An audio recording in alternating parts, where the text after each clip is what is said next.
The aggregate series German for aggregate was a set of ballistic missile designs developed in 1933 to 1945 by a research program of Nazi Germany's armed forces Wehrmacht. Its greatest success was the F4, more commonly known as the V2.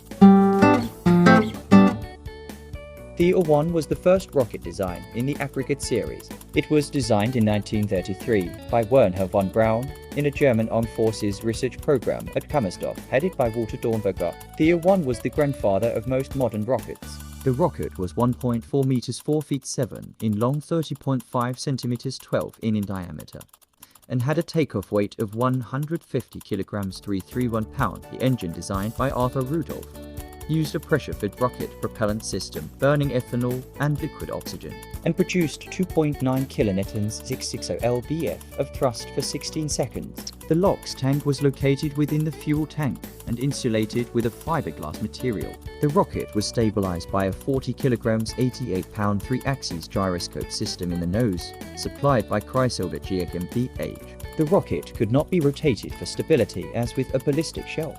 A centrifugal force would force the liquid fuel to rise up along the walls of their tanks, which made feeding propellants to the combustion chamber difficult. Although the engine had been successfully test-fired, the first flight attempt blew up on the launching pad on December 21, 1933, half a second after ignition.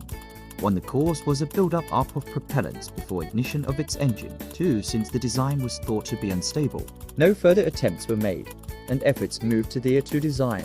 The A1 was too nose heavy, and to compensate, the gyroscope system was moved to the middle of the A2, between the oxygen and ethanol tanks.